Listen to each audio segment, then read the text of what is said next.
Hi everyone, welcome to Tim Talks. I'm Tim Bucher from Trattori Farms, and this week I'm with my good friend Craig Strelo again, and we're going to talk about the most exciting time of the season for anyone in the vineyard business, and that's called bud break.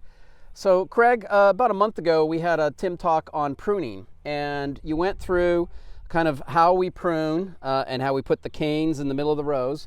By the way, notice the nice chopped up mowing that's been done here. So we actually chop up all the canes and they basically become compost in between all the vines.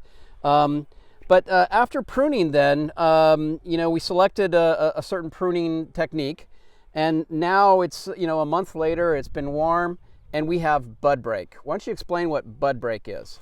So bud break happens when the soil temperature gets above 60 degrees Fahrenheit. Once the root system of the vines warms up, it actually signals the root systems to start taking up nutrients and pushing the buds for the new season. It takes a few weeks of nice warm weather to get the soil temperatures up, and we haven't had much rain, so we're seeing unfortunately. So we're seeing bud break a little bit earlier than we normally would. Yeah. Now, as Tim mentioned, we do what's called cordon pruning. So if you look at these Zinfandel vines, you can see that there's established spur positions at each of these. So we pruned to those spur positions and left one spur with two buds. Now, if you look closely, you can see that one of them is starting to push and the other bud is still slightly dormant.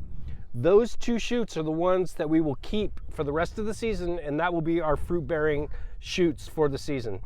Anything else that pushes outside of these spurs will actually take off. It's called shoot thinning, and there'll be a video on that coming up probably in about a month or so.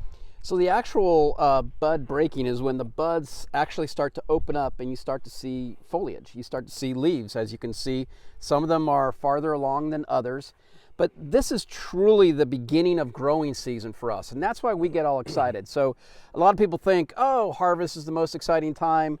But Craig and I and the rest of the crew, we get most excited in the springtime when we have our first bud break, because one of the things that we can do is project when harvest is going to be. Isn't that right, Craig? Absolutely. So if we have bud break at our normal time, which is usually somewhere around the middle of March, early March, then we know that the fruit's going to come in probably the first 2 weeks of September.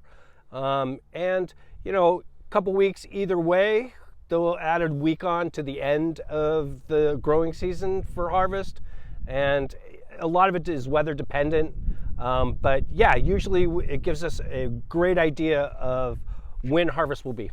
So we're standing in the middle of our reserve Zin block, or blocks, one of our blocks, and the bud break is very tiny. It's just starting here.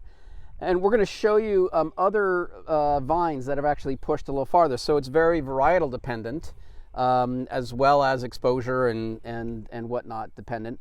I would say our Grenache is the farthest along, wouldn't you? Absolutely, absolutely. And it's like growing like a half an inch a day. I mean, it's pretty crazy. You can watch it grow.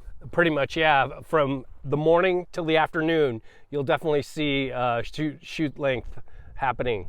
Another factor that's interesting too about bud break is when the blocks were pruned. So if you prune early, then like in early January, those blocks are probably going to push first, versus the blocks that are pruned a little bit later. And sometimes we do that because we'll prune the frost-prone sections later so that they push a little later and get us outside of the frost season. So there's definitely a strategy involved with where we prune and the timing of it as well. Yeah, the priority. So with that, let's take a look at our Grenache block and see how things are pushing there. We are now in the Grenache block, which is westerly facing, and Craig, this block gets hot more than probably any other block on the ranch, right? Absolutely, and this is where we started pruning. So as you can see, compared to the Zin, these vines are much, much farther along. We actually have good shoot growth, and one of the things that's interesting here is you can see the clusters already.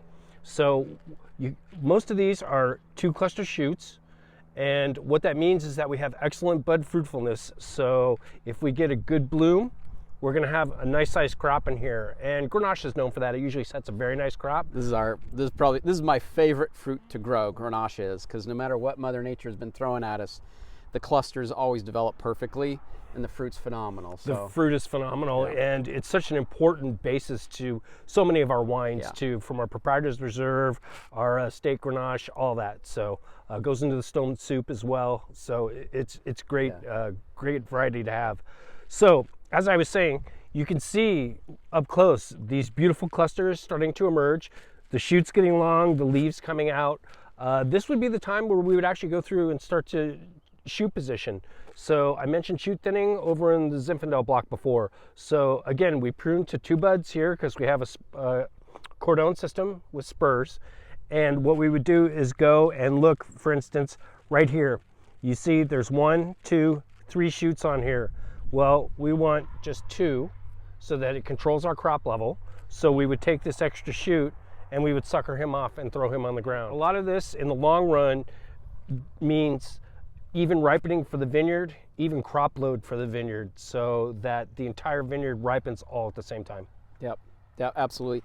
So, you know, again, this is the most exciting time all year for us. And so Craig and I have been celebrating every day with sparkling wine. Is that right? Every day. Okay. Well, we're going to celebrate as soon as we get through all the other things that have to be done. So there's a lot of activity going on in the cellar right now. The growing season is upon us, so things are happening, and I am predicting this is going to be a great year, right, Craig? I do too. You know, part of the beauty of bud break and springtime is that sense of optimism. It's a new season. Yeah. You're starting all over again in the life cycle of the vines. So look forward and be optimistic about it, and it's just really a beautiful thing. So if you stop by, go peek at the vineyards right by the winery or any place, and you'll see these grapevines are pushing, and they're going to push really fast. Probably in about another 2 weeks, you're going to see it, like, you know, every day grow quite a bit. It'll be up in the wires by then for sure. Yeah. So hope you've enjoyed this Tim Talk on Bud Break, the most exciting time of the year. Thanks for watching Tim Talks, and we'll see you again in 2 weeks. Thank you. Thank you.